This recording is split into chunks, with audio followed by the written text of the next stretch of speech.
Muito boa noite a todos. Esta noite transmitiremos a última palestra do Fórum Online VetSmart de Medicina de Felinos, que ocorreu nesse mês de agosto inteiro. O meu nome é Thiago De Rogatis e eu sou o seu apresentador. O VetSmart TV é uma iniciativa dos aplicativos e sites VetSmart para oferecer gratuitamente a clínicos de pequenos animais e estudantes de medicina veterinária conteúdo técnico atualizado em parceria com as principais empresas do setor. O tema abordado de hoje será doença renal crônica. Todos que estão assistindo receberão através do e-mail cadastrado no VetSmart o certificado de presença online.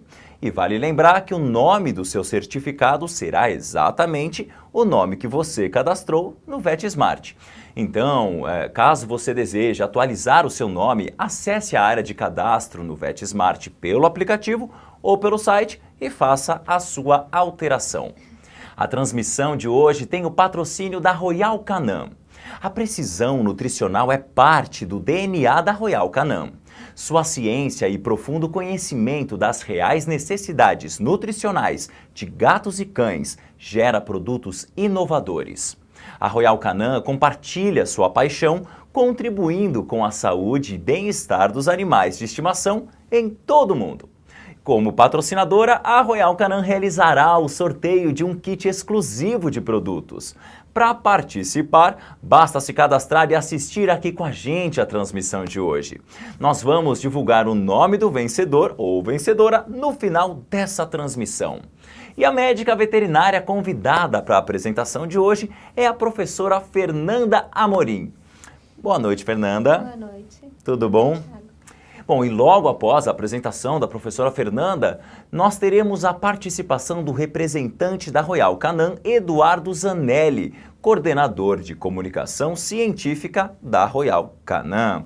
Boa noite, Eduardo. Boa noite, Thiago. Boa noite, Fernanda. Boa noite. Bom, eu vou falar um pouquinho agora do currículo da professora Fernanda. Ela é graduada na Universidade Federal Fluminense e mestre em Clínica e Cirurgia Veterinária, também na mesma universidade. Ela é doutora em Ciências Veterinárias, professora de Clínica Médica de Felinos Domésticos e coordenadora do Serviço de Medicina Felina do Hospital de Clínicas Veterinárias da Universidade Federal do Rio Grande do Sul. Ao longo da apresentação da professora, você pode enviar suas perguntas para o WhatsApp para o número que vai aparecer aí na sua tela. As perguntas serão respondidas em tempo real pela nossa equipe e, como o volume de perguntas às vezes é muito alto, algumas perguntas serão respondidas posteriormente via e-mail. Bom, eu vou passar agora a palavra para a nossa convidada de hoje, a professora Fernanda, que vai conduzir a sua apresentação a todos vocês. Boa noite, professora, e boa apresentação. Muito obrigada, Thiago. Obrigada pela participação de vocês aqui hoje, nessa última noite nossa com a medicina de felinos. E hoje a gente escolheu um assunto também bastante comum na clínica de felinos, uma das grandes causas de óbito dos pacientes nossos, idosos principalmente, e que nos dá bastante estímulo a estudar, a aprender melhor, porque a gente sabe que os gatos com doença renal crônica podem viver muitos anos com qualidade de vida, com uma boa expectativa de vida, então é importante a gente saber como lidar com a doença e como aumentar a qualidade e expectativa de vida desses pacientes. Então a gente vai iniciar falando a definição de doença renal crônica, que a definição mais simples é que é um dano renal, funcional, estrutural, que esteja sustentado, permanente por 3 meses no mínimo. E nesse dano, isso gera para o rim uma diminuição da capacidade de concentrar a urina, da capacidade de eliminar produtos nitrogenados e manter o balanço hídrico e eletrolítico do paciente e também interfere na capacidade de produção hormonal que a gente vai ver em relação a calcitriol, eritropoetina. Então a gente tem várias consequências em função dessas alterações. Então, quando a gente define que o paciente tem doença renal crônica, a gente sabe que essa é uma lesão irreversível, os rins geralmente estão em processo de atrofia ou já estão atrofiados. A etiologia nesse momento raramente é descoberta, a gente muitas vezes sabe que houve danos no passado, várias agressões a esses rins, Nesse momento é muito difícil descobrir o que foi ou quais foram os motivos. E a gente tem que ter um foco em diminuir a progressão dessa lesão. A gente vai ver que, por defesa, o rim tem vários mecanismos de tentar compensar esses danos que acabam levando à progressão dos problemas da doença renal em si. E a gente tenta frear isso, frear a bola de neve para que a gente dê, ao longo desse tempo, uma melhor qualidade de vida, uma expectativa de vida maior para os pacientes. Então é importante a gente saber sobre a doença, porque é uma causa bem importante de mortalidade. Acho que junto com as neoplasias, o hipertiroidismo, a diabetes, são doenças de gatos idosos, a gente atende muitos casos. E quanto mais precocemente a gente faz o diagnóstico e entra com tratamento, maior é o tempo de vida em geral desses pacientes. Então a gente sabe que ao longo da vida dos gatos, né, e das pessoas e dos cães também, os rins vão sofrendo danos, vão sofrendo lesões, porque é um órgão que recebe do débito cardíaco 25% da irrigação, né, que vem, na verdade, do sangue que vem desse bombeado pelo coração, 25% chega diretamente nos rins. Isso leva a uma exposição frequente desse órgão a toxinas, a fármacos, agentes infecciosos, a processos isquêmicos por diferença de pressão, tanto para hipotensão como hipertensão. A gente sabe que são órgãos que podem ser afetados por neoplasias, podem sofrer após uma obstrução urinária, seja ela uretral ou ureteral. Então, esse rim dos gatos, que tem cerca de 200 mil néfrons, ele já tem uma capacidade de reserva importante para ir compensando esses danos que ele vai sofrendo ao longo da vida. O problema é que esse mecanismo compensatório é baseado numa hipertrofia desses néfrons que sobram, que são funcionais, aumentando o seu fluxo plasmático, aumentando a taxa de filtração individual de cada néfron, para que aumente daí a taxa de excreção de produtos nitrogenados, de metabólitos que o rim deve excretar diariamente. Esse aumento do fluxo plasmático tem consequências, gera uma hipertensão glomerular, essa hipertensão acaba por causar lesão mecânica nesses capilares. Essa lesão mecânica leva a uma perda de permeabilidade e seletividade desses néfrons, acabam perdendo proteína. Essa proteína e essa perda de seletividade acaba por levar também a uma fibrose, uma inflamação túbulo-intersticial, tanto pela perda desses componentes como pela injúria capilar. Então, tudo isso, desculpem, passei antes, tudo isso leva o quê? A uma bola de neve. O rim entra num mecanismo compensatório que gera tanto uma hipertensão sistêmica, uma hipertensão glomerular e essa perda de permeabilidade e seletividade, numa tentativa de compensar uma perda de função, que no início dá certo, mas com o tempo vai levando o quê? Uma inflamação, uma fibrose, que vai levando cada vez mais perda de néfrons e perda de função ao longo do tempo. Então, como todo mecanismo compensatório, no início dá certo e ao longo do tempo acaba trazendo também prejuízos pelo excesso de trabalho individual de cada néfron. Então, quais são as etiologias possíveis da doença renal crônica em felinos? A gente sabe que se a gente fizer biópsia desses rins, na maioria dos gatos, a gente vai encontrar uma inflamação crônica, túbulo-intersticial, que nesse momento muitas vezes a gente não vai saber por que ela ocorreu. Outras causas, hidronefrose por ureterólitos, a gente cada vez mais encontra cálculos em ureter de gatos, é uma epidemia, então, e a gente muitas vezes só descobre fazendo a investigação, fazendo raio-x. O linfoma é uma doença importante em função da infecção pelos retrovírus, de ser um tumor bem frequente em gatos, e aí o linfoma extranodal acaba afetando o rim muitas vezes. Pielonefrite por cistite ou por via hematógena, né? É importante a gente lembrar que esse é um diagnóstico importante que muitas vezes a gente perde no dia a dia. A gente acha que o paciente tem só uma cistite bacteriana e na verdade ele tem uma pielonefrite que está causando lesão nos rins. Glomerulonefrite não é tão comum no gato quanto no cão, mas eventualmente se vê. Eu já peguei um ou dois casos, não é tão frequente, mas é importante a gente ficar atento ao diagnóstico. Por depósito, geralmente, de complexos imunes.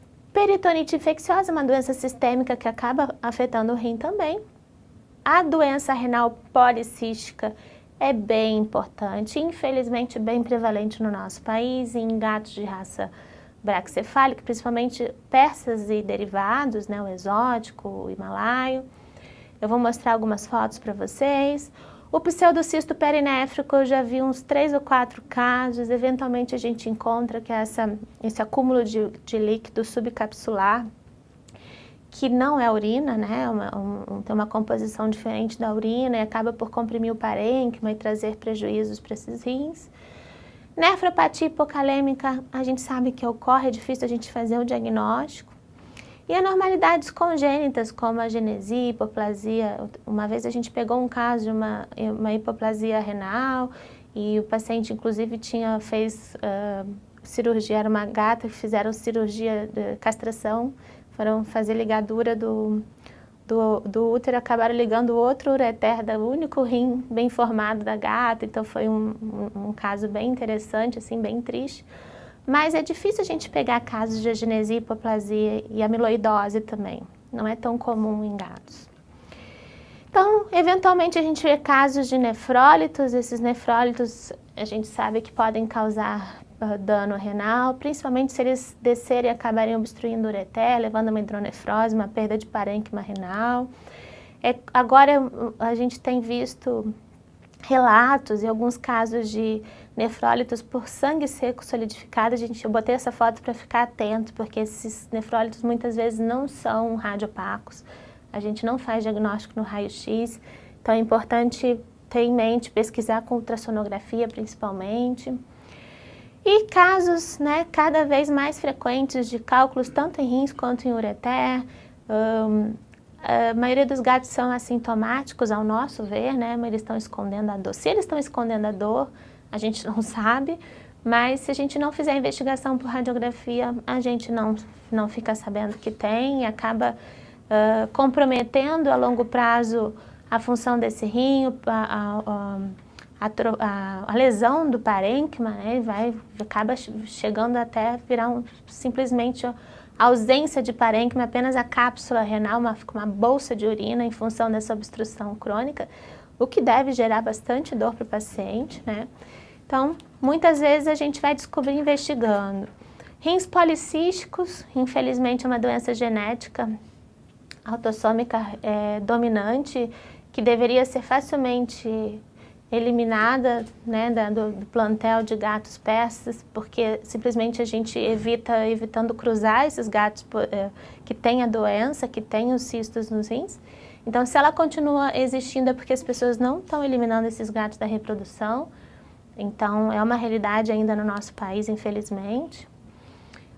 Então, esses cistos variam de tamanho, podem ter no córtex, na medula, de forma uni ou bilateral, eventualmente tem no fígado, também cistos no fígado, e pode comprometer de forma bem grave, como nesse caso, o parênquima renal, causando uma lesão renal importante. Esse gato tinha inclusive um cálculo de oxalato de cálcio, além dos rins policísticos.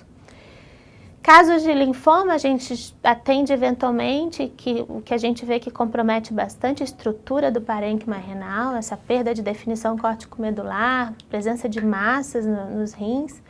Então, são casos que a gente eventualmente consegue descobrir o porquê que esse paciente está com sintomatologia, com perda de função.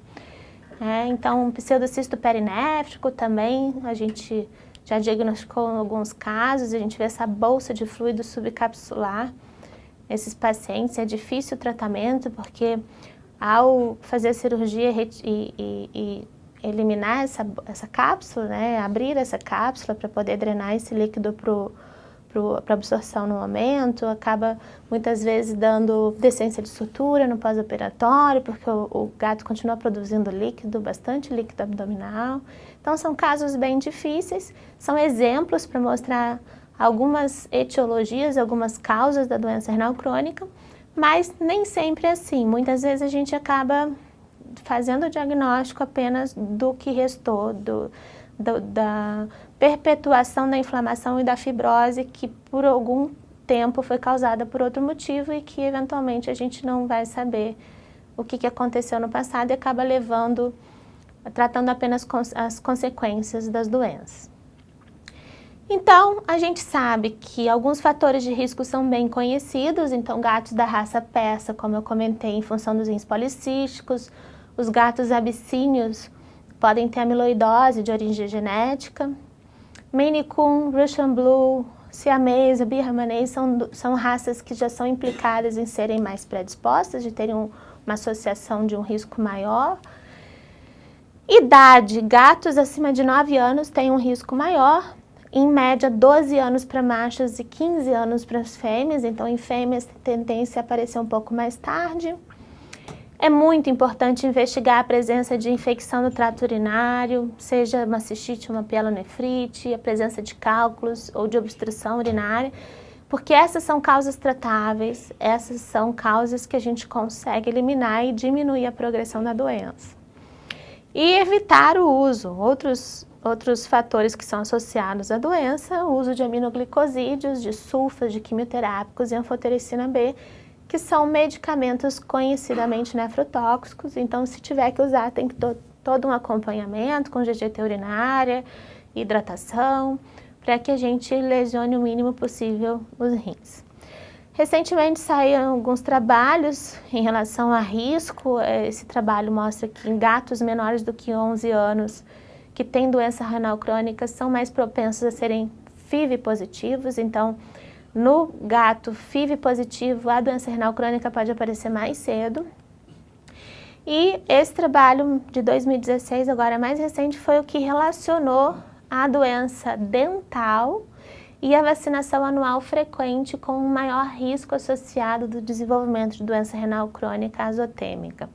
Então é o primeiro trabalho que sai, mas já é um alerta para a gente de qual é o papel dessa vacinação anual frequente da doença dental no maior risco do desenvolvimento da doença renal crônica. Então como é que esse paciente vai chegar para a gente?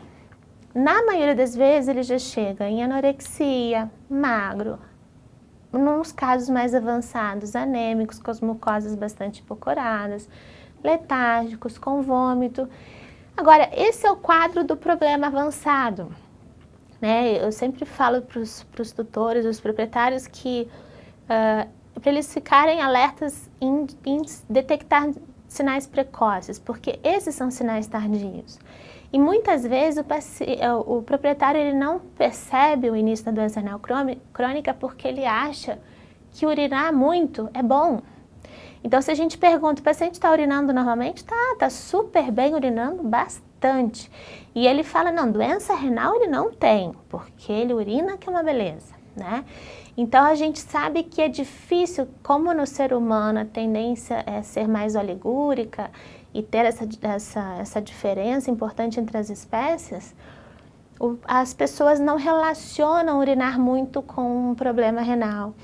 Então, a gente tem que ser o investigador dos sinais precoces. Nós temos que orientar os proprietários que sinais como constipação pode ser um sinal de doença renal, porque o paciente pode estar desidratado, inapetência, náusea, uma pelagem descuidada, aquele gato que já não se cuida mais, não se lambe mais, perda de peso às vezes sutil, perda de massa muscular, daí a importância de sempre proceder o score muscular nesses pacientes, não só o score corporal, a gente sabe que no gato é importante avaliar a perda de massa, ela vem muitas vezes mais cedo do que a perda de gordura.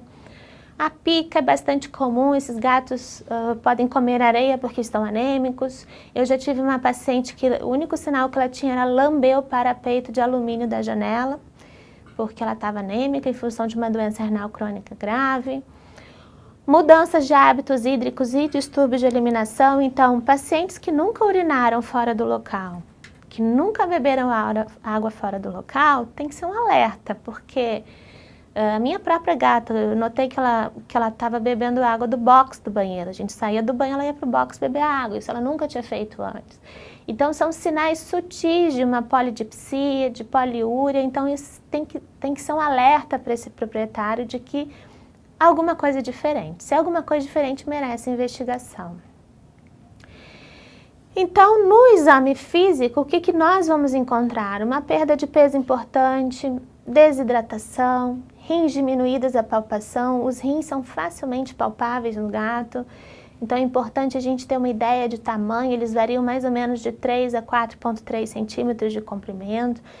Então eu sempre ensino os alunos a medir direitinho na região sublombar, para a gente ter uma boa ideia de qual é o tamanho normal de um rim para detectar alterações de forma precoce. Úlceras orais já em casos um pouco mais avançados. E cegueira e fêmea são sinais de hipertensão arterial sistêmica e também geralmente vem em casos um pouco mais graves. Então a gente vê aquele gato com uma pelagem alterada, perda de peso, desidratados, gatos que eu brinco com os alunos que a gente faz o teste do turgor cutâneo, sai, pega a máquina, liga a máquina, volta, tira a foto e a pele está no mesmo lugar, né? Então demonstrando uma desidratação importante. O melhor lugar para fazer a avaliação é na lateral do tórax, porque é onde a pele é mais justa ao corpo, então não sobra tanta pele, e aí nos dá uma ideia mais fidedigna de desidratação. Úlceras orais, úlceras urêmicas, eu observo em pacientes com já uma azotemia bem grave, bem importante, bem avançada, então não é comum a gente pegar no início. Mas creatininas de 5, 6, estágio 4 para frente, geralmente a gente tem observação dessas úlceras em cavidade oral. E os gatos que já chegam com cegueira, com ifema, com dificuldades visuais por descolamento de retina, hemorragia de retina, já são casos de hipertensão decorrente da doença renal crônica que a gente pode encontrar. É importante a gente saber que existem diagnósticos diferenciais, então doenças que levam muitas vezes aos mesmos tipos de sinais clínicos, como hipertiroidismo, doença inflamatória intestinal, linfoma, a diabetes, neoplasias, insuficiência pancreática exócrina, são doenças também de gatos idosos, que também podem causar perda de peso, vômito, emagrecimento, perda de massa muscular, né? O hipertiroidismo é uma doença que pode mascarar a doença renal crônica, então é bem importante a gente buscar esse diagnóstico diferencial ou concomitante. E o diagnóstico definitivo a gente tem que investigar se esse paciente, né, qual é o diagnóstico clássico da doença renal crônica? Aquele gato que tem uma azotemia de origem renal, então não é pré-renal nem pós-renal, a gente define que não é, que ela é por perda de função, exatamente, depois de uma hidratação. Perda da capacidade de concentração urinária, então uma densidade urinária abaixo de 1035, é importante avaliar com essa densidade como está a desidratação desse paciente e a ingestão de água, para avaliar se essa densidade está adequada. Quando o paciente chega com suspeita, o exame melhor e o mais importante a ser feito é exatamente a urinálise. Porque quando o gato está desidratado, ele deve obrigatoriamente concentrar a urina para preservar a água no organismo. Então, se ele tem uma densidade baixa, estando desidratado, isso confirma uma perda de capacidade de concentração urinária. Então, o melhor exame a ser feito nesse momento é esse. E aí, após a hidratação, a gente deve, então, investigar se ele tem azotemia. E a imagem é muito importante. A imagem muitas vezes vem antes até da azotemia e da densidade, da diminuição da densidade urinária, que a gente sabe que é o estágio 1 da doença renal crônica. Muitas vezes a gente tem uma imagem alterada e ainda não tem os parâmetros laboratoriais indicando a doença renal crônica. Então existe o estadiamento da Sociedade Internacional de Interesse Renal, é uma tradução, que serve para quê? Para padronizar os pacientes, baseado principalmente na avaliação da creatinina. Essa creatinina deve ser realizada com 2 semanas de intervalo, pelo menos 2 mensurações seriadas, no mínimo 2, e com o paciente hidratado, eliminando-se então causas outras também de azotemia pré-renal e pós-renal. E deve-se, depois da definição do estágio da doença renal crônica, proceder a um subestadiamento baseado na presença ou não de proteinúria e na presença ou não de hipertensão arterial. Então, como funciona? A gente sabe que existem estágios, né, desde o risco até o estágio 1, 2, 3 e 4, baseando no valor de creatinina e no histórico na imagem e nos sinais clínicos. Então, o gato em risco é aquele que a gente sabe que teve uma agressão renal, aquele gato que tomou alguma medicação nefrotóxica ou que tem uma idade avançada, né? Até a gente brinca que é difícil um gato idoso que não tem uma creatinina elevada. Se não tem é porque é hipertiroideu, né? Então a gente já tem essa ideia de que é comum, é claro, ao longo da vida o rim vai sofrendo lesão, vai sofrendo dano. Então é esperado que essa creatinina aumente com a idade. Agora, se o paciente ele tem a creatinina normal, mas ele tem outras anormalidades, como a palpação do rim alterada, a imagem alterada, ou ele tem proteinúria, ou a creatinina está subindo, apesar dela ainda estar abaixo do valor de referência máximo, mas ela vem subindo, a gente já pode dizer que ele é um gato estágio 1 da doença renal crônica. E a partir daí é considerada a azotemia, né, a creatinina elevada a partir de 1,6 e de acordo com esse valor, você classifica ele estágio 2, 3 ou 4. E ao longo dessa evolução, você vai tendo mais sinais clínicos presentes nos pacientes. Então, eu sempre falo com os alunos, se o gato tem estágio 2 e tem muito sinal clínico, procura outra doença. Porque geralmente o gato abaixo de 2,5, 2,8 de creatinina, geralmente ele não tem sinais clínicos de doença renal, a não ser hipertensão, né? Hipertensão a gente eventualmente vê. Agora, os outros sinais geralmente vêm um pouco mais tarde. Então, a creatinina tem dois poréns, né? Ela pode estar falsamente elevada num paciente desidratado, e ela pode estar falsamente diminuída num paciente que não tem massa muscular. Além disso, a gente sabe que o gato hipertiroideu também, por efeito de estimulação de filtração glomerular ocasionada pelo excesso de hormônio tiroidiano, ele pode ter uma creatinina falsamente baixa. Na verdade, ele está sobrecarregado, esse rim está sobrecarregado e está mascarando um problema que está sendo oculto em função desse excesso de hormônio da tireoide. Então, como que a gente resolve esses problemas? Desidratação, a gente hidrata e reavalia a creatinina. Perda de massa muscular e hipertiroidismo, que são os dois grandes problemas. Então, quando a gente pega um paciente idoso que tem uma creatinina 0,8, 0,9, a gente sempre desconfia, né? E geralmente eles têm perda de massa muscular, seja por sarcopenia ou seja por uma doença concomitante. Então existe daí agora uma solução para esse problema, que é avaliar o SDMA. O SDMA, então, é um parâmetro que está sendo utilizado para tirar essas dúvidas. Quando o gato tem perda de massa muscular ou quando ele tem hipertiroidismo associado, ou os dois, em que essa creatinina vai estar falsamente diminuída e ele é um doente renal crônico. Por quê? Porque ela não tem influência em relação à massa muscular. Então, como a creatinina vem da creatina que vem do metabolismo muscular, ela sofre influência direta da quantidade de massa muscular que esse paciente tem. Já o SDMA não. E ele tem uma evolução linear e de acordo com a taxa de filtração glomerular. A diferença, então, é que o SDMA aumenta de forma precoce em relação à creatinina. Com 40% de lesão, a gente já tem um aumento do SDMA, enquanto que a creatinina só aumenta com 75% de lesão renal. E, além disso, ele não tem essa influência da massa muscular em termos de metabolismo para aumentar. Então, é importante a gente saber que é a solução hoje que a gente encontra para essas creatininas falsamente baixas, para tirar a dúvida. E hoje está super acessível, tem no Brasil, a gente tem como solicitar, não está um preço tão elevado, então já está podendo ser incorporado na rotina como diagnóstico. E já existe, então, na tabela da IRIS, valores de SDMA para a gente se basear e classificar também esses pacientes de acordo com o estadiamento renal.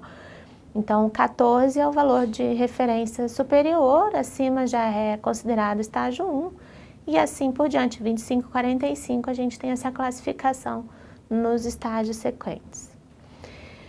Então, a partir do momento que a gente define qual é o estadiamento do paciente, lembrando que é importante ter 2 creatininas num paciente hidratado para definir, e aí a gente então deve subestadiar de acordo com o valor da proteinúria, da presença ou não de proteinúria e da presença ou não da hipertensão arterial. Como que se faz isso? Se avalia então a relação proteína-creatinina urinária, então você pede essa relação num exame de urina, e é considerado não proteinúrico abaixo de 0,2, limítrofe entre 0,2 e 0,4, acima de 0,4 o paciente é considerado proteinúrico. Qual é a importância disso? Esse é um preditor de mortalidade. Quanto mais proteína ele tem na urina, menos ele vive. Então, é um fator extremamente importante de prognóstico para esses pacientes. Então, é importante a gente avaliar para poder tratar. E é importante lembrar que ela pode estar associada, inclusive, com a hipertensão arterial. Então, muitas vezes a gente tem que tratar as 2 coisas ao mesmo tempo. E a proteinúria, é importante a gente lembrar que ela vem principalmente do aumento dessa pressão intraglomerular, mediada pelo sistema renina-angiotensina-aldosterona, que identifica essa queda de filtração glomerular pelos néfrons, estimulando as células justaglomerulares. Então a mácula densa detecta essa queda de fluxo, essa queda de filtração, estimula as células justaglomerulares a liberarem renina, e ativar esse sistema renina-angiotensina-aldosterona que aumenta essa pressão intraglomerular, levando a uma proteinúria. Essa proteinúria pode ter origem glomerular ou tubular, já por uma deficiência de reabsorção tubular. E o grande problema dela é que a presença de proteinúria leva a uma apoptose dessas células tubulares, a uma inflamação do parênquima, da túbulo intersticial do rim, e prejudica, levando a uma progressão da doença renal crônica. Então, quanto mais proteinúria o paciente tem, mais inflamação, mais fibrose ele vai apresentar no futuro. Por isso que é importante não deixar isso acontecer e tratar essa proteinúria. Em torno de 20% dos gatos são proteinúricos, que têm doença renal crônica. Então, a urinálise é extremamente importante para a gente avaliar a densidade urinária. É importante a gente fazer também uma solicitação de urocultura e teste de sensibilidade a antimicrobianos. 15 a 30% dos pacientes têm infecção urinária, 70% deles sem sintomas. Hoje se discute muito se trata ou não uma bacteriúria assintomática.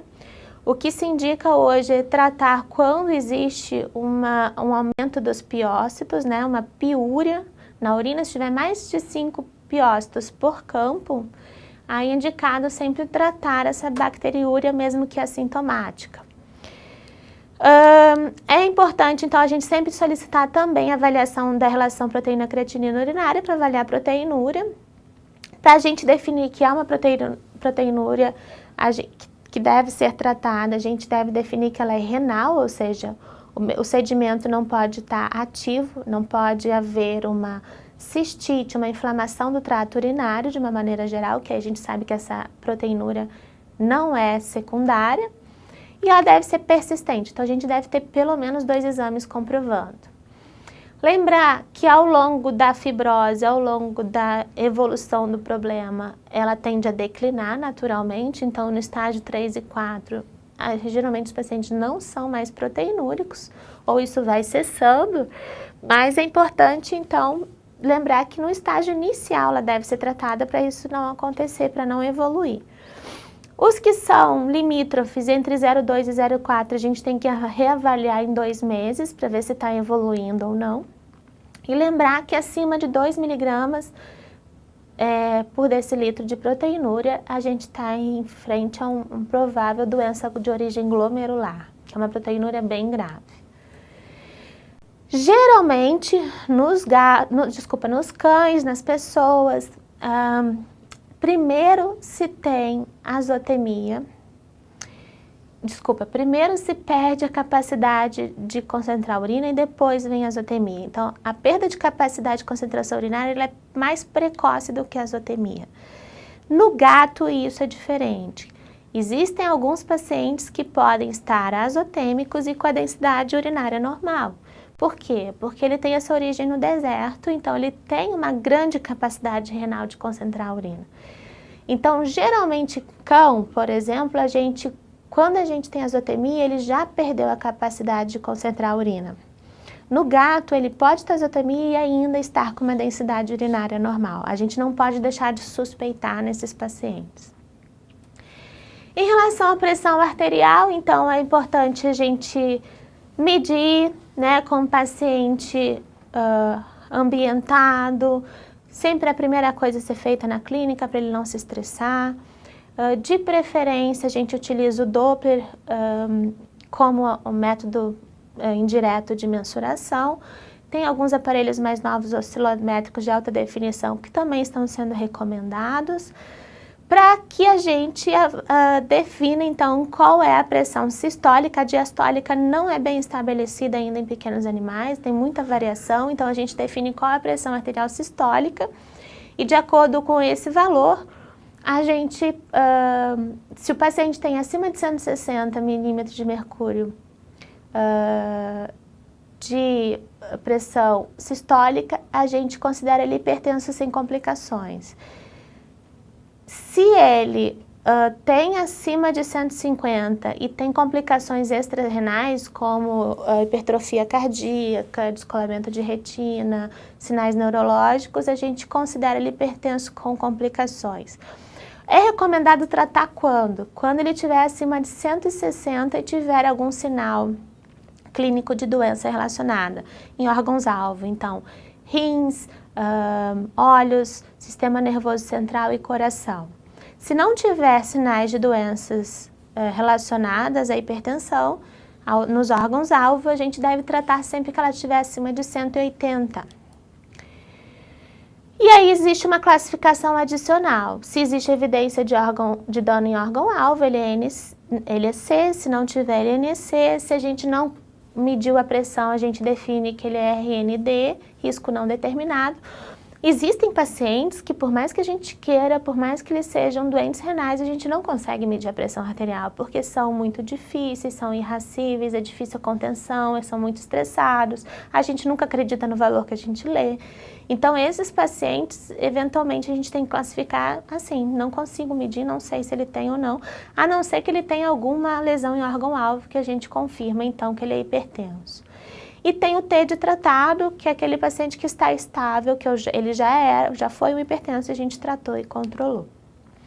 Então, 61% dos gatos com doença renal crônica são hipertensos e devem ser tratados. Lembrando que a hipertensão arterial sistêmica, ela vem também da ativação crônica do sistema renina-angiotensina-aldosterona e é um mecanismo de defesa compensatório, inicialmente, que acaba por elevar a pressão de forma crônica. E esses pacientes devem ser tratados porque essa hipertensão também leva uma proteinúria, leva hipertrofia cardíaca, leva danos nos olhos, no sistema nervoso. Então, são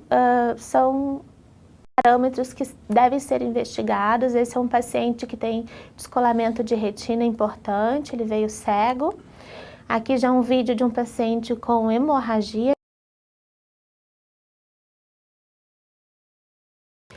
E só para a gente avaliar um trabalho que saiu da Tatiana Mourão, lá de Belo Horizonte, acho que é importante citar, eu fui da banca de mestrado dela, ela fez esse estudo que é muito importante na área, né, na hipertensão, sobre a hipertensão felina, e ela comparou os dois métodos, né, foram 24 gatos rígidos, com 4 grupos de idade, divididos em grupos, né, de idade, e ela avaliou, comparou o método oscilométrico, que era o PET-MAP, com o Doppler, e fez média de 7 mensurações com 30 segundos de intervalo, comparando um e outro. E foi muito interessante porque as médias foram diferentes, porém com correlação significativa alta. O que isso quer dizer? Que as diferenças não foram importantes no sentido da clínica, na decisão, na tomada de decisão entre tratar ou não um paciente. Então, a gente tem valores de diferença aí de 4, 1, 3, 6 milímetros de mercúrio entre um aparelho e outro, que não influenciam na nossa tomada de decisão entre tratar ou não um paciente. É claro que é importante ter toda uma adaptação, ela usava Feliway para os gases, o feromônio, adaptava, uma pessoa só media com muita calma, muita tranquilidade, então tem todo um preparo para fazer essas mensurações. Mas ela mostrou que sendo feito todos esses cuidados, não há diferença importante na comparação dos dois métodos. O que mais que a gente pode encontrar? Anemia normocítica normocrômica em função da deficiência da produção de eritropoetina, em função também de uma meia-vida dos eritrócitos menor devido à uremia, há possíveis hemorragias gastrointestinais, então tem vários motivos pelos quais os gatos podem estar anêmicos. Eles tendem a entrar em acidose metabólica ao longo do tempo, né, e principalmente se eles não estiverem sendo alimentados com uma dieta adjuvante para pacientes renais, né, e ao longo da evolução da doença. É importante avaliar a hiperfosfatemia, ela vem geralmente cedo e ela leva a um hiperparatiroidismo renal secundário, que é o grande problema da doença renal crônica, que causa elevação do PTH. A gente vai ver todos os efeitos do PTH. O PTH hoje é considerado a maior toxina urêmica existente. Muito pior do que a ureia. A ureia hoje até se suspeita que ela não traga tantos efeitos deletérios assim para o paciente. Então, é importante essa avaliação do fósforo, do PTH.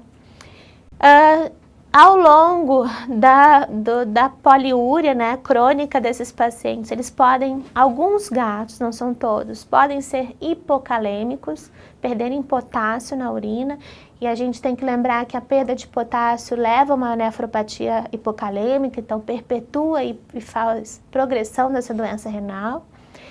E o cálcio pode estar inicialmente baixo em função da hiperfosfatemia, esse excesso de fósforo acaba por quelar esse cálcio, gerando uma hipocalcemia, uma ativação das paratireoides, produção de paratormônio, e aí com o tempo a tendência é esse paratormônio começar a aumentar a absorção de cálcio, reabsorção tubular, a levar também a uma retirada de cálcio dos ossos, elevando esse cálcio sérico, levando a uma hipercalcemia, que tem grandes prejuízos. Hoje a gente sabe que essa hipercalcemia leva a um depósito de cálcio nos rins, no parênquima renal, no estômago, leva esses pacientes a comerem mal, a ficarem nauseados. Então, assim, tem depósito de cálcio na aorta, vários tecidos moles. Então, assim, esse é o grande e mais grave prejuízo para esses pacientes. Aqui eu tenho um exemplo de uma hemogasometria que a gente faz de rotina para os gatos com doença do trato urinário em geral, evidenciando aí uma acidose metabólica importante, e é o que a gente mais observa, principalmente em casos mais graves, em casos mais avançados. E esse paciente tinha uma hiponatremia, o potássio até estava normal, mas o cálcio já estava começando a ficar um pouco mais baixo. Então, assim, são casos que a gente tem que acompanhar, avaliar o efeito da dieta, porque a dieta é a primeira coisa que a gente faz, porque ela tende a prevenir e a controlar a acidose, a aumentar os níveis de potássio. Então, a gente vai ver no tratamento que a dieta tem esse papel, a gente tenta utilizar a dieta e 30 dias, reavalia, ver se ainda precisa corrigir algum distúrbio de ácido básico eletrolítico. Então, por isso é importante a gasometria, a gente tem usado cada vez mais na rotina para esse tipo de acompanhamento. E a hipocalemia, ela tem como sintoma principal nos gatos a ventroflexão cervical. E quando a gente tem essa capacidade de Avaliar o paciente, medir o potássio, repor e avaliando, acompanhando é fantástico, porque a gente vê o que está escrito nos livros, né? Então esse gato chegou pra gente com uma ventroflexão cervical bem grave, bem importante, e eles fazem isso porque é a principal manifestação clínica da fraqueza muscular no gato. O gato não tem o ligamento nucal, então ele sustenta a cabeça na musculatura. Se essa musculatura está fraca, a cabeça cai porque ela é pesada. E a gente brinca que o gato está procurando o potássio. Cadê meu potássio? Onde foi parar o meu potássio? Por isso que ele fica com essa cabeça mais baixa.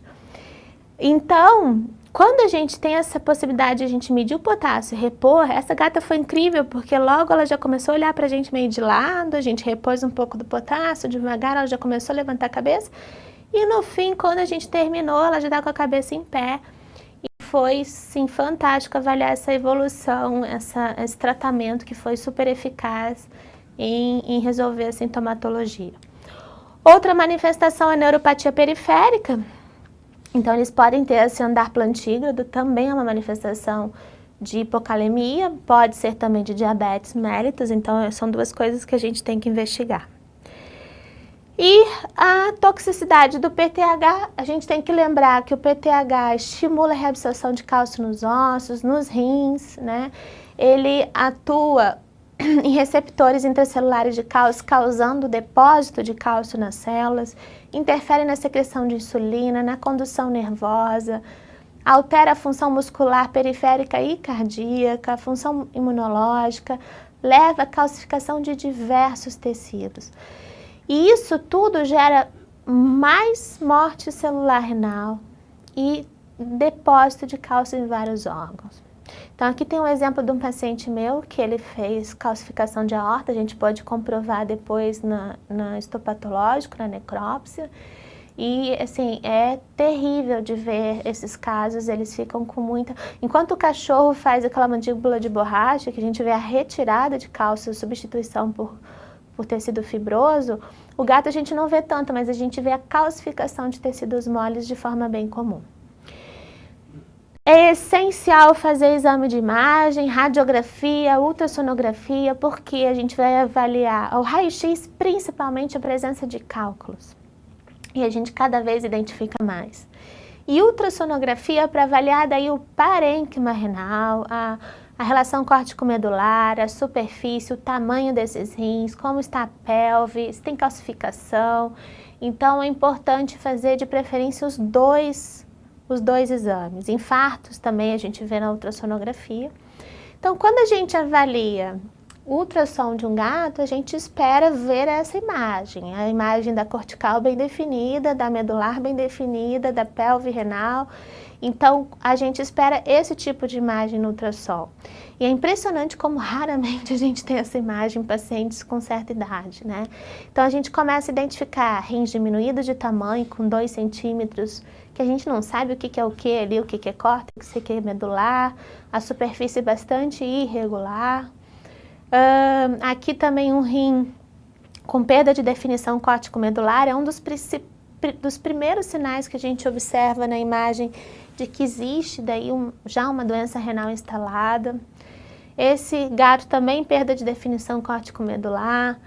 Esse é um sinal de medular renal. Hoje se discute muito ainda o que quer dizer esse sinal de medular. Parece que a medular está toda marcadinha como uma flor ali. Se sabe hoje pela histopatologia que é depósito de cálcio nos túbulos contornados distais. Esse depósito de cálcio ninguém sabe por que ocorre, porque pode ocorrer na PIF, pode ocorrer na doença renal crônica e várias doenças, mas é importante ficar atento. A minha gata, muitos anos atrás, já tinha esse sinal medular e hoje ela está com 17 anos e é doente renal crônica. Então, pode ser aí um sinal precoce de um problema renal instalado, já a gente tem que acompanhar esses pacientes.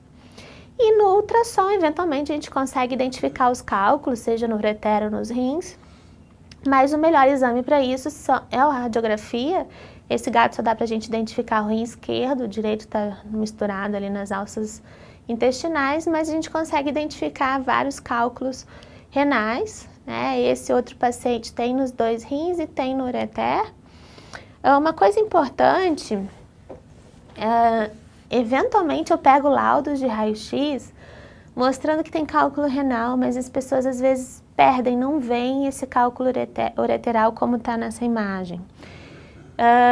Essa foi uma gata que eu vi o cálculo, mas no laudo não estava escrito.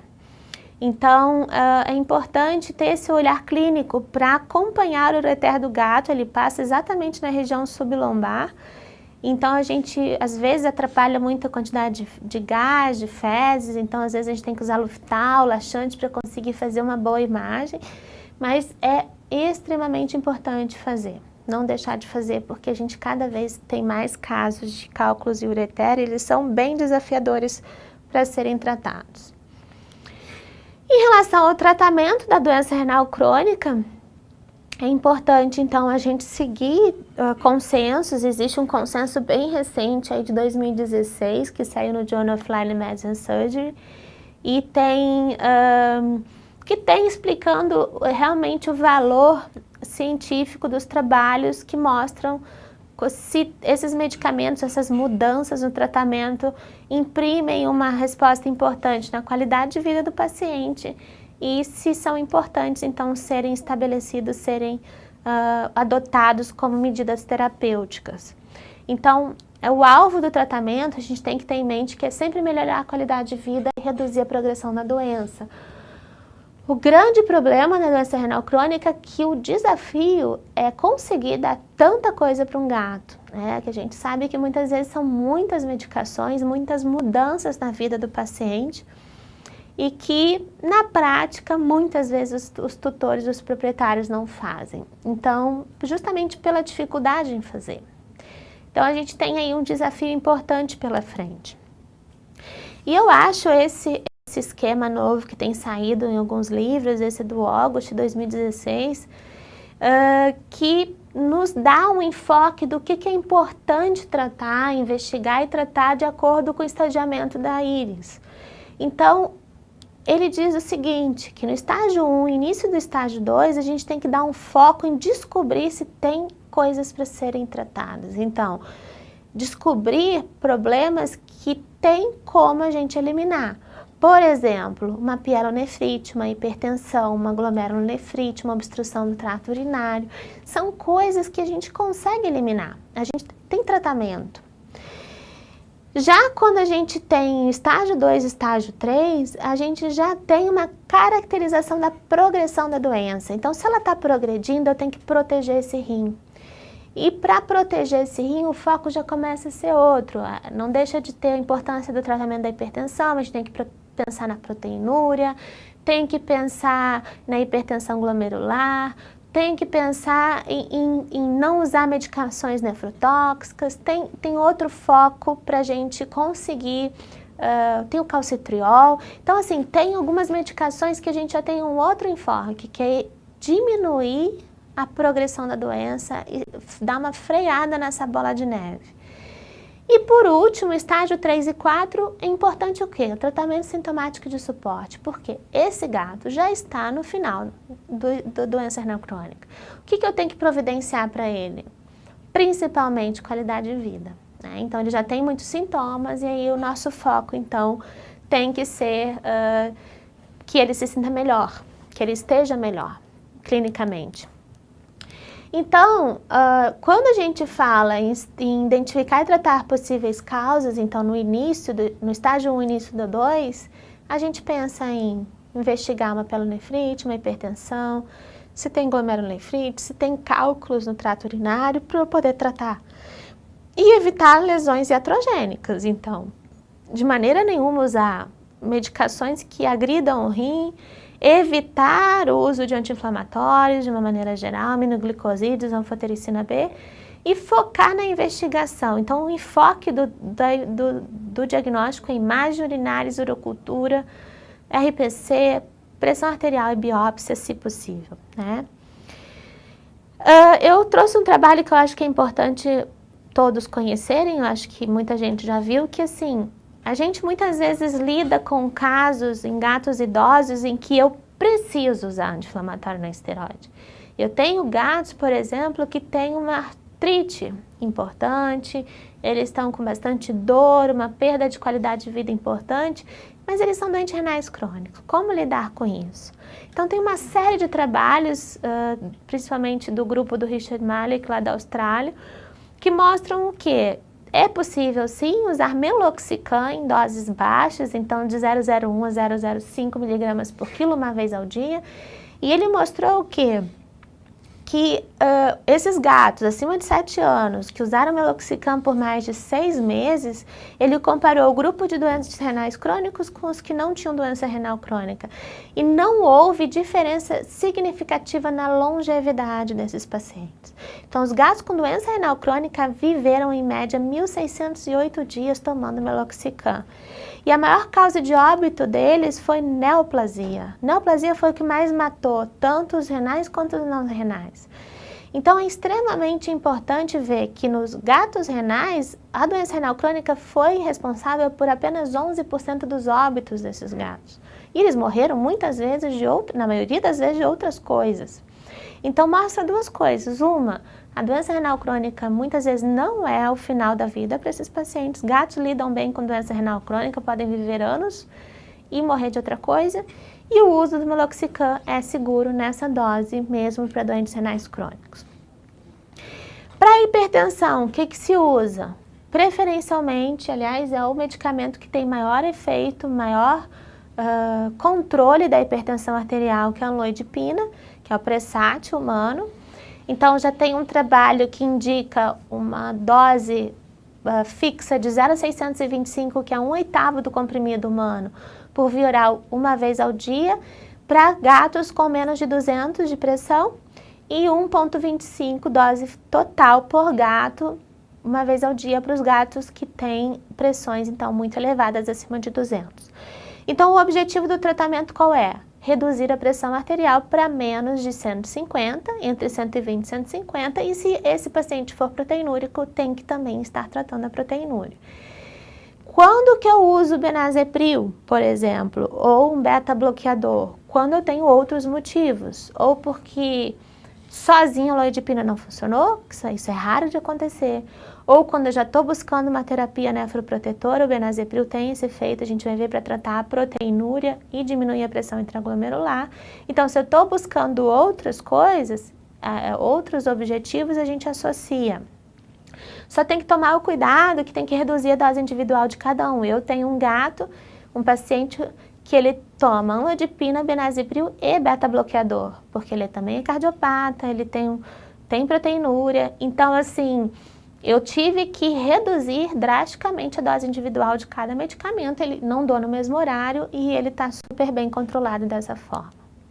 Agora, é importante só frisar que não se deve tratar hipertensão em gatos apenas com benazepril. Eu já vi gatos que vieram para mim tratando com benazepril com a pressão totalmente descontrolada e, inclusive, um veio a óbito em função disso. Então, não podemos deixar de usar amlodipina.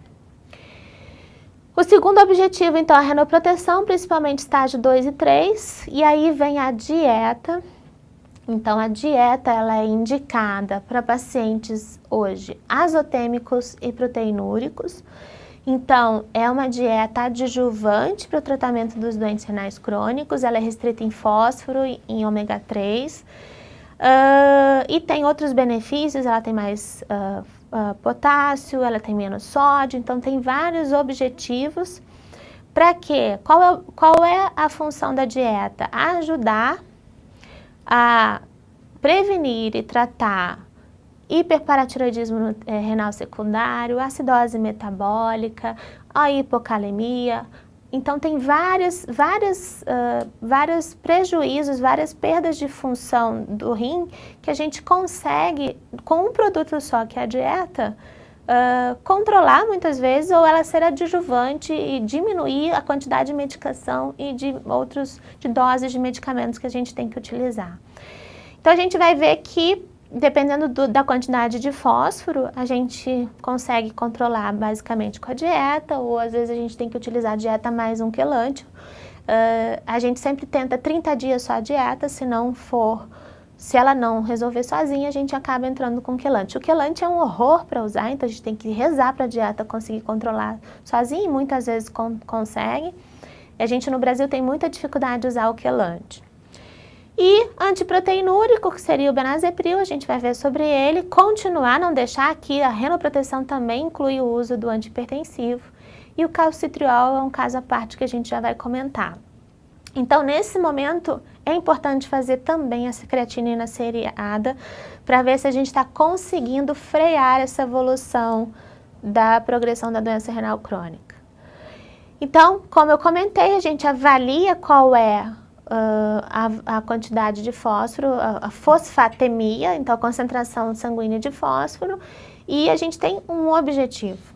Então, dependendo do estágio que o paciente tem, a gente tem um máximo de fósforo desejável.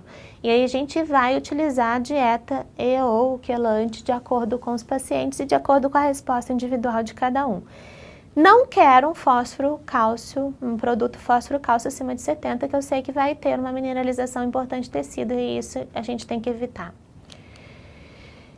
Existem trabalhos, esse foi um dos últimos trabalhos que saiu mostrando o efeito da dieta renal nos marcadores em gatos geriátricos, então a gente sabe que a dieta de manutenção mostrou que houve um aumento do SDMA e a dieta renal não, reduziu as crises de uremia e reduziu a creatinina e ureia nesses pacientes. Então é um trabalho bem interessante, mostrando aí o impacto positivo da intervenção nutricional nos pacientes geriátricos. Então, a dieta tem como alvo prevenir e tratar a hiperfosfatemia, a acidose, a hipocalemia, fornecer ômega 3 e complexo B. A gente sabe que esses gatos também perdem muito complexo B na urina e estão se alimentando mal, então é importante repor nutricionalmente. E a dieta também previne crises urêmicas e a hipernatremia. Se sabe, então, tem trabalhos que mostram que a média do tempo de sobrevivência é maior naqueles gatos que comem dieta adjuvante. E a gente deve, é importante falar isso, a transição tem que ser muito lenta, né? As pessoas acham que dieta terapêutica você tem que mudar em 3 dias, como se muda geralmente de uma manutenção para outra.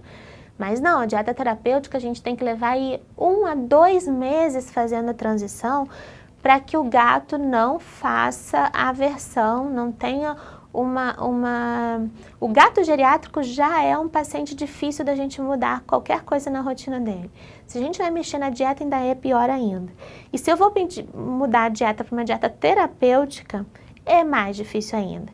Então, a gente tem que fazer isso de forma muito lenta. Ou colocando no mesmo pote um pouquinho da antiga e um pouquinho da nova, uma do lado da outra, ou misturando mesmo. Mas misturando assim, muito devagar, aumentando as quantidades ao longo de 1 a 2 meses da dieta nova. E eu achei interessante que nesse consenso ele mostra o seguinte, que é claro que o objetivo melhor sempre é uma dieta renal úmida. Por quê? Porque ela hidrata e ela tem todo esse controle de eletrólitos e de nutrientes. Depois a dieta seca. Depois, se o paciente não aceita nenhuma nem outra, a gente pode tentar formular uma dieta renal caseira, que ao meu ver ainda é mais difícil, para mim é a mais difícil de todas, que geralmente envolve arroz, cenoura, coisas que os gatos não comem. Mesmo que nutricionalmente balanceada, é difícil os gatos aceitarem.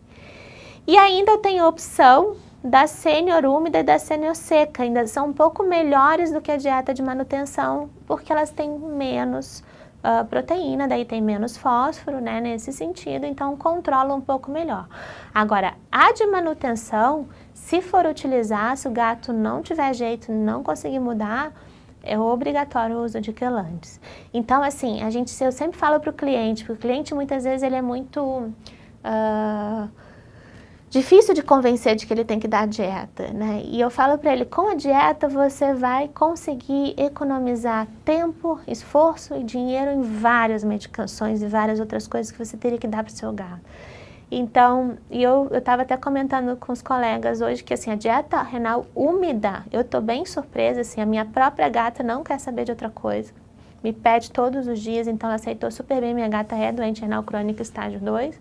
Então eu estou tendo bastante experiências assim satisfatórias com as dietas renais, principalmente as dietas úmidas. Agora, tem que fazer essa transição lenta, porque é muito fácil o cliente ir na loja, comprar, oferecer, o gato não quis comer, e era isso, né? Então, claro, a dieta é um pouco mais cara, então ele precisa se convencer que ele não tem que gastar aquele dinheiro com o paciente, ele vai acabar gastando com outras medicações, com outros problemas e exames, do que se ele estivesse investindo em alimentação.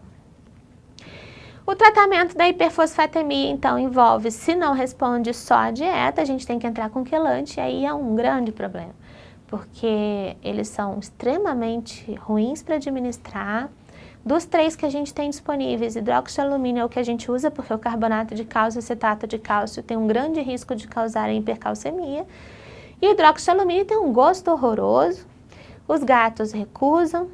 Aí eu tento manipular em pó, só que aí a gente tem que misturar esse pó na dieta, e a gente não fica sabendo o quanto eles ingerem realmente ou não. E tem que tomar um cuidado com prescrição, porque eu já vi receitas dos meus próprios alunos, residentes, que prescrevem assim, administrar com o alimento. Aí o proprietário entende que ele só pode dar o hidróxido de alumínio com a comida, mas ele não entende que ele não pode dar comida sem hidróxido de alumínio. Então ele tem que entender o mecanismo do medicamento, e que o gato não pode comer sem o hidróxido de alumínio. E esse é o nosso maior desafio. Lá fora existem apresentações de medicamentos com muito maior palatabilidade, muito mais fáceis de serem administrados para um gato. Proteinúria a gente trata com benazepril. Existem 2 trabalhos que mostram que ele tem um bom efeito em reduzir a proteinúria, ele diminui a hipertensão glomerular, então tem um efeito protetivo. Ele tem aumento de apetite. Agora, esse aumento no tempo de vida que é questionável. Os trabalhos hoje ainda não conseguiram confirmar que faz a diferença no tempo de sobrevida do gato. Então, hoje está se estudando bastante o bloqueador do receptor de angiotensina, que é o telmisartan, que a gente sabe que existem meios, além da angiotensina 2, para ativar receptores para causar essa ativação da hipertensão glomerular, do aumento da arteríola eferente, do tônus da arteríola eferente. Então a gente tem medicamentos hoje como o telmisartan que bloqueia direto o receptor e não a conversão da angiotensina. Então ele tem um efeito melhor direto no receptor, evitando a ativação desse receptor pela angiotensina 2. Então impedindo esses mecanismos outros além da enzima conversora para esse efeito de hipertensão glomerular. Então, assim, o trabalho que existe comparando os 2, o telmisartan foi muito eficaz em reduzir a proteinúria e ele inclusive teve uma redução maior do que o benazepril. Então, hoje já está se indicando também esse medicamento como uma opção para o tratamento da proteinúria nos gatos. O calcitriol, a intenção dele seria, ele tem uma modulação específica de receptores, né, de produção de PTH. Então ele reduz a produção de PTH. Só que o gato que tem doença renal crônica, tem perda de massa renal, ele já não produz calcitriol em quantidades suficientes. Então a paratireoide acaba tendo uma autonomia na produção de PTH, que já começa a ter um hiperparatireoidismo terciário, em função dessa baixa regulação do calcitriol. Então, assim, em teoria, o calcitriol modularia, diminuiria a produção de PTH e ativaria os receptores periféricos de vitamina D. Isso traria melhor apetite, mais disposição para os pacientes, menos hiperfosfatemia, menos hipocalcemia. Só que o que acontece? No gato, os resultados dos trabalhos são bastante conflitantes. Se sabe que quem toma calcitriol, paciente humano e cães que têm doença renal crônica, eles têm uma modulação dessa produção de PTH, tem menos hiperparatireoidismo e tem uma qualidade de vida melhor. No gato isso ainda não foi provado. E a gente tem uma dificuldade muito grande, mesmo quem queira usar vai ter muita dificuldade, porque as doses são muito baixas, O Rocatrol humano tem cápsula de 0,25 microgramas, a gente precisa de 2,5 nanogramas a 9 nanogramas para o gato.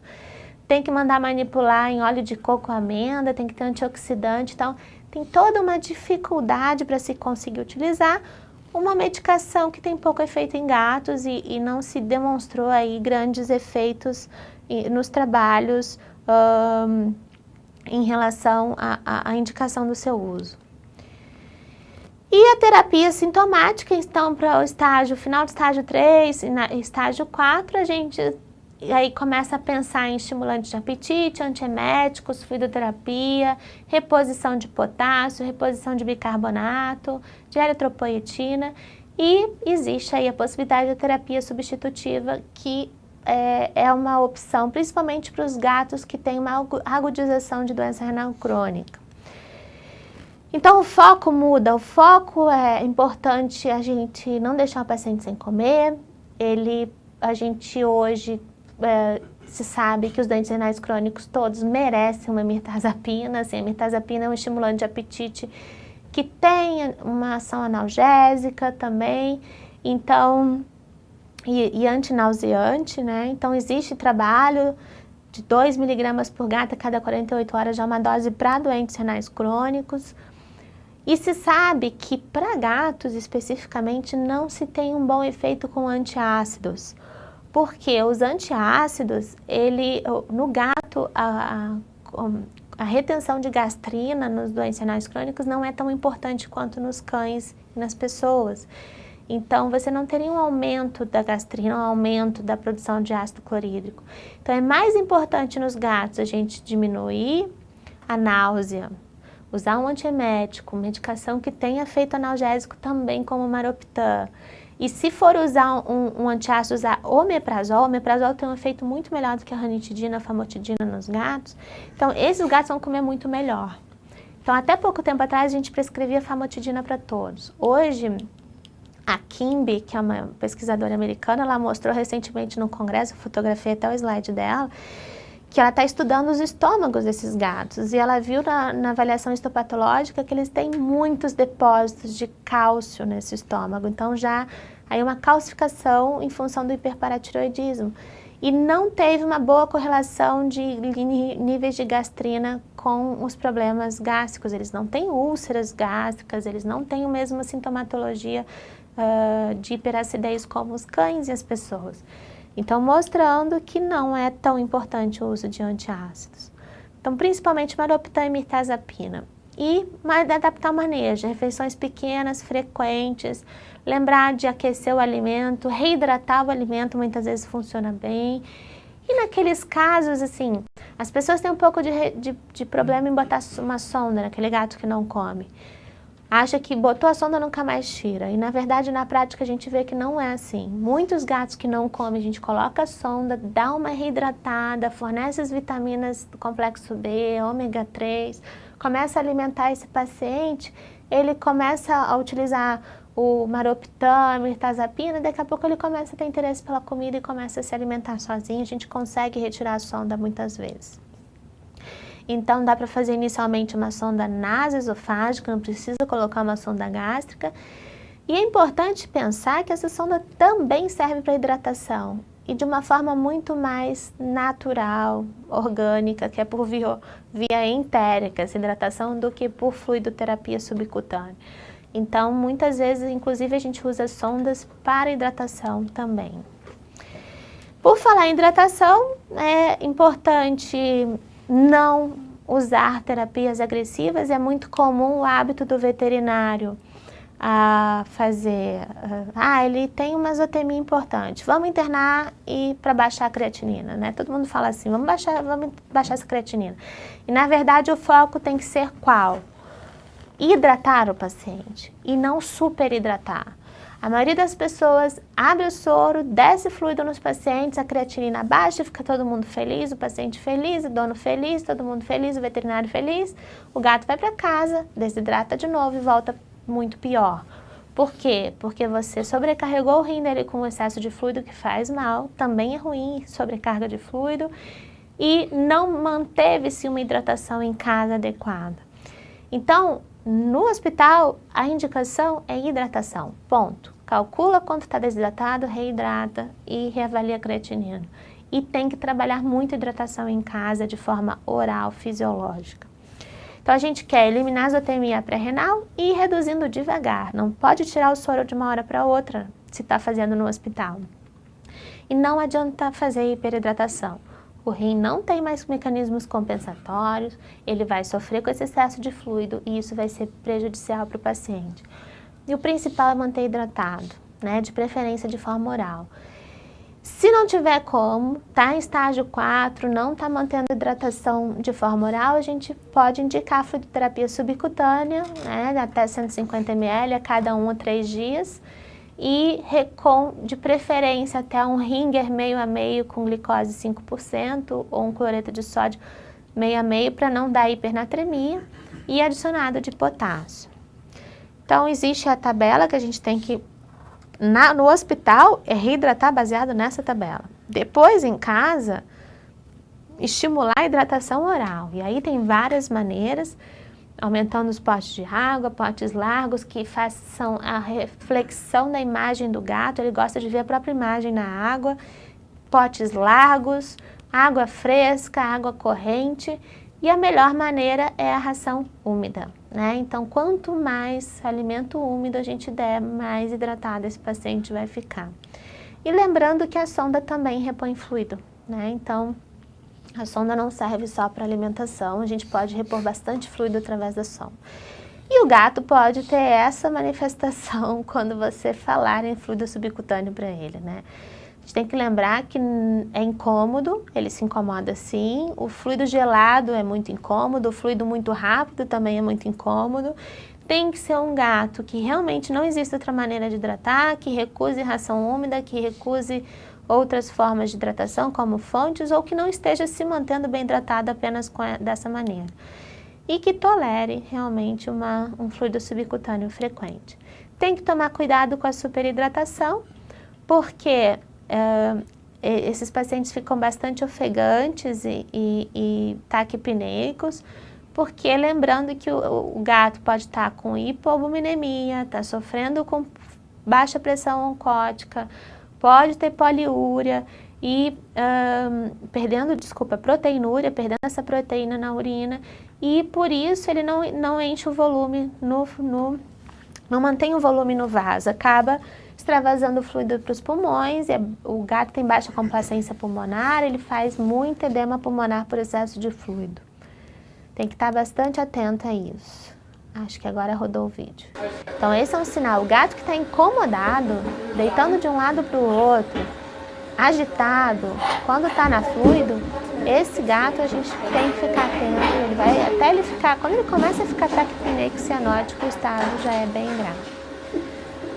Potássio, estágios avançados, se a dieta não está mantendo, a gente entra com citrato de potássio, principalmente porque o citrato, além de tratar a acidose, ele é um alcalinizante, ele também repõe o potássio, tem que só monitorar, acompanhar esse tratamento. Geralmente a gente vê em casos mais avançados de doença renal. Lembrar, que em casos estágios terminais de doença renal crônica, o gato pode fazer até hipercalemia, retenção de potássio, aí é contraindicado repor.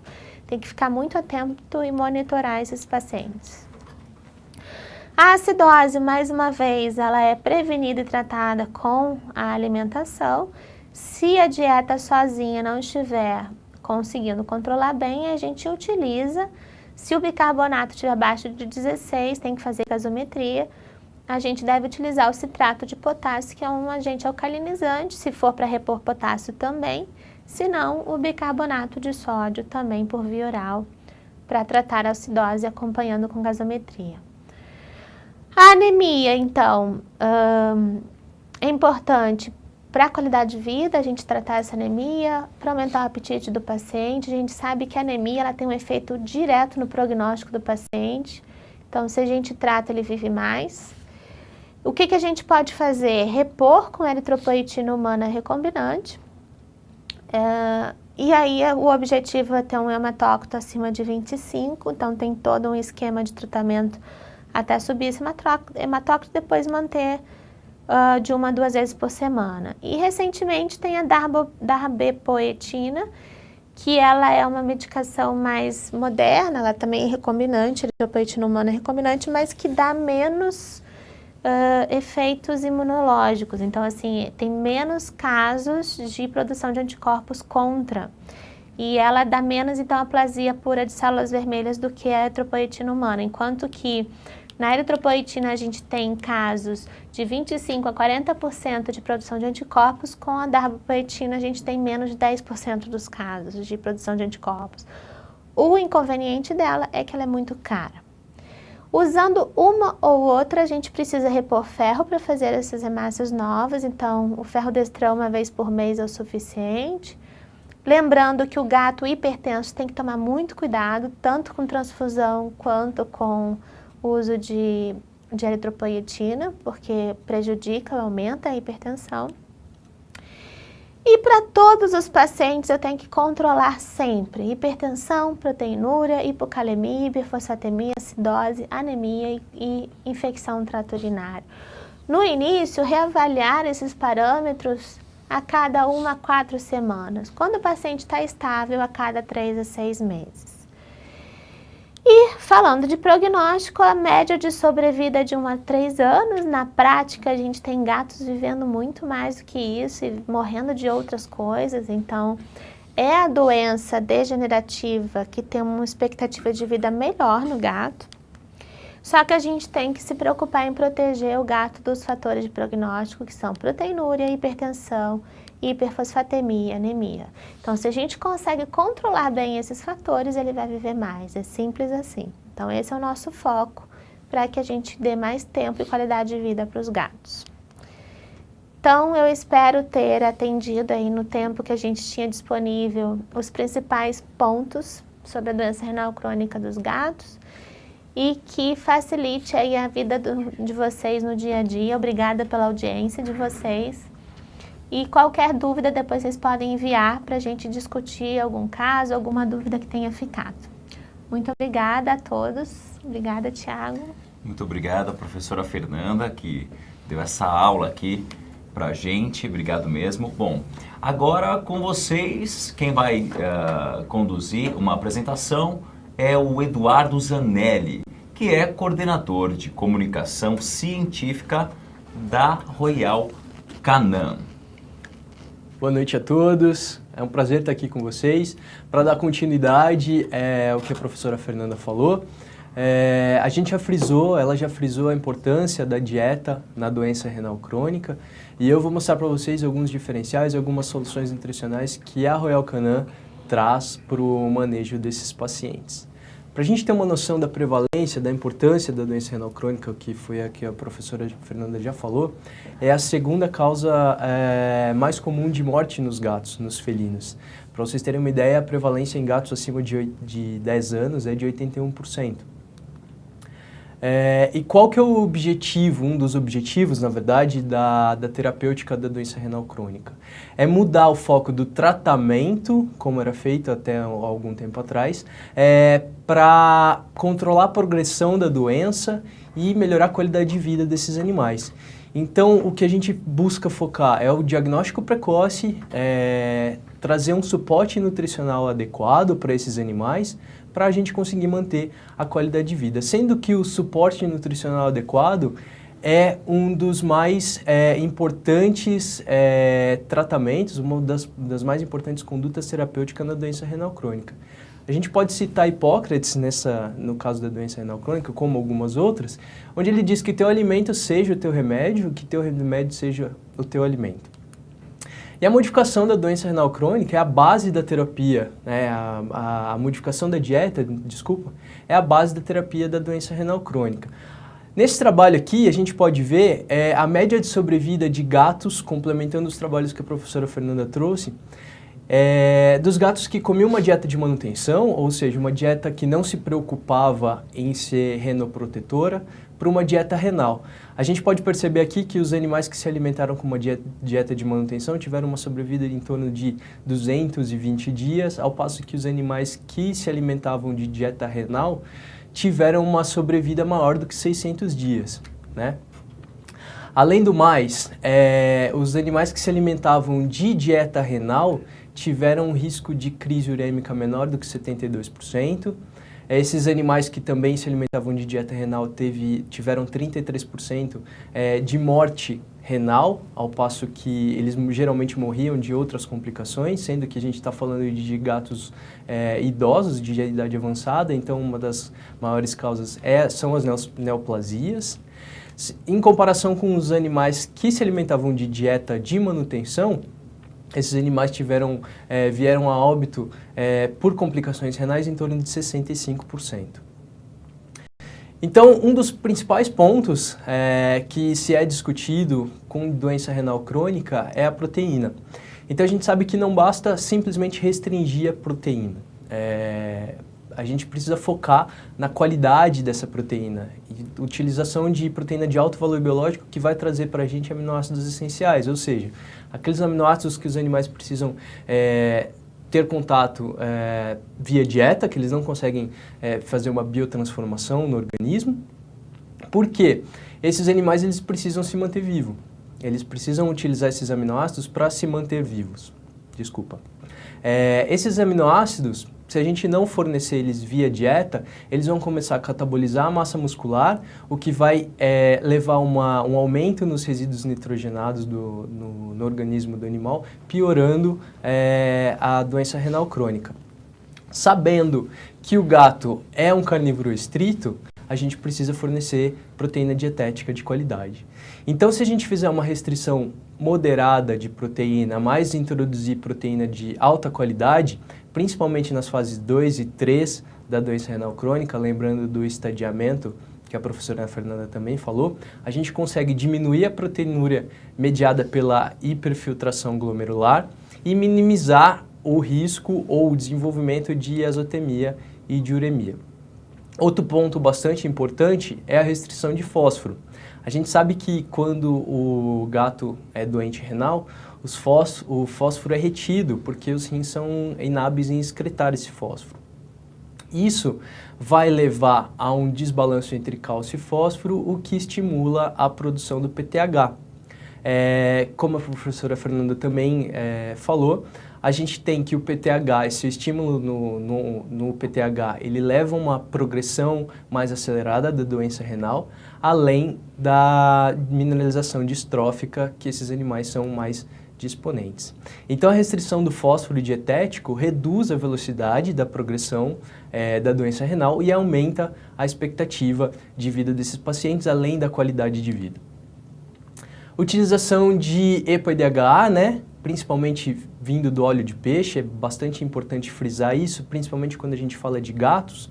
Fornecimento do EPA e DHA, os gatos não são hábeis em converter o ômega 3, o ácido linolênico, em EPA e DHA porque eles não têm uma enzima. Então, o fornecimento do EPA e DHA prontamente disponível para esses animais é bastante interessante. Os trabalhos nos mostram que a utilização de EPA e DHA suplementada via dieta diminui a inflamação e reduz a pressão arterial desse rim que está doente, diminui a pressão intraglomerular e aumenta a taxa de filtração glomerular, também melhorando a hemodinâmica renal e aumentando com isso o tempo de sobrevida.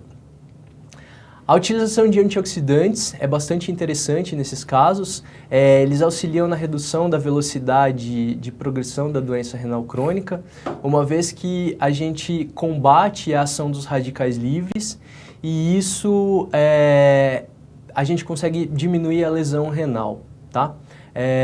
Aqui é importante a gente salientar também a utilização de complexo B, porque esses animais, como eles têm uma poliúria bastante acentuada, complexo B, como é uma vitamina hidrossolúvel, ela é bastante excretada via urina.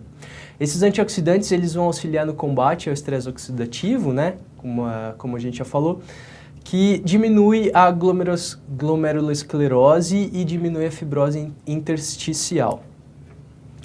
A utilização de dietas com alta energia é bastante interessante para esses animais, uma vez que a gente precisa manter a condição corporal desses animais. Geralmente eles são inapetentes, então se a gente tem uma dieta de alta energia, poucas quantidades que esse gato se alimenta várias vezes ao dia, a gente consegue chegar à densidade energética que o gato precisa ter para a taxa metabólica. Então, com essa dieta de alta energia, a gente consegue reduzir as perdas musculares, uma vez que o gato não precisa começar a fazer gliconeogênese com o tecido muscular.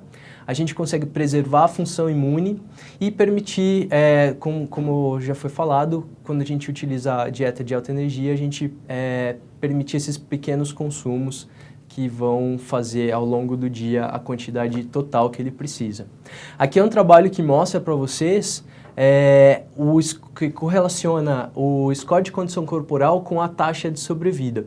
Então aqui a gente, utilizando a escala de 9 pontos, a gente pode perceber que os gatos que estavam em peso ideal ou em sobrepeso tinham uma taxa de sobrevida muito maior. Outro ponto bastante importante é com relação à anorexia ou o apetite desses animais. Como a professora Fernanda falou, o acúmulo de cálcio e o acúmulo de resíduos nitrogenados, de metabólitos nitrogenados, levam a uma inapetência desses animais. Nesse trabalho, a gente pode ver que os animais que estavam internados nessa rede de hospitais Benfield, os animais que estavam internados por doença renal crônica tiveram uma taxa de perda de apetite ou de anorexia muito maior se a gente comparar com os animais que tinham outras causas de internação. Por isso, a Royal Canin se preocupa em ter uma palatabilidade reforçada nas dietas destinadas aos doentes renais crônicos. Uma coisa bastante importante é a gente perceber que a percepção sensorial em cães e gatos não se dá simplesmente pelo sabor ou pelo aroma do alimento. A preferência individual leva em consideração a educação que esses animais tiveram durante toda a sua vida, principalmente na primeira infância. Isso quando a gente fala principalmente dos felinos, experiências alimentares, e aí a gente entra numa parte bastante importante, que é fazer a introdução de uma dieta renal de maneira gradual e num momento específico, não entrar com essa dieta renal na crise urêmica desses gatos. O estado de saúde vai ter uma influência direta sobre a preferência individual. O ambiente, se o animal está internado, se o animal vai fazer essa alimentação em casa, e fatores inatos que são próprios do animal especificamente. Então, todas essas características vão levar o animal a ter uma preferência individual. Para isso, a Royal Canin traz uma linha de solução nutricional que engloba 2 dietas secas, diferentes uma da outra, quando a gente fala em perfil aromático, que leva em consideração todos aqueles fatores que vão de encontro à preferência individual do animal. E também a gente traz a dieta úmida, que é a dieta de escolha para o manejo nutricional do doente renal crônico. Então a gente leva em consideração essa palatabilidade reforçada, lembrando do trabalho que correlaciona o tempo de sobrevida com o score de condição corporal do animal. É muito importante a gente atender a demanda energética.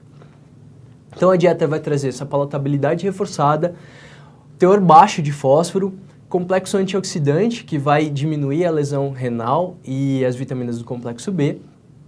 E, além disso, a gente traz alguns componentes que auxiliam ou que fortalecem o sistema digestório, o sistema digestivo desses animais. Então, o que a gente procura quando a gente está falando de nutrição para doente renal crônico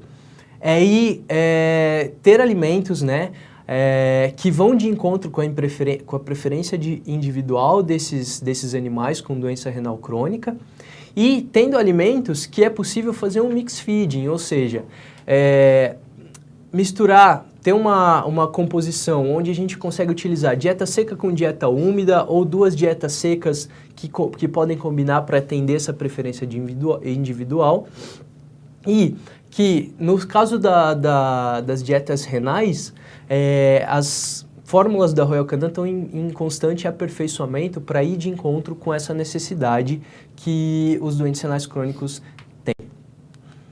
Mais uma vez eu gostaria de agradecer a oportunidade de estar aqui, agradecer a VetSmart, a professora Fernanda pelo aceite do convite de estar aqui. Passo a palavra para o Thiago novamente. Muito obrigado pelas suas informações. Bom, agora chegou o momento de conhecermos o sorteado que vai levar para casa o kit exclusivo da Royal Canin. Lembrando que só participa do sorteio quem se cadastrou e quem acompanhou a nossa transmissão de hoje. O sorteado ou sorteada vai aparecer agora aí na sua tela.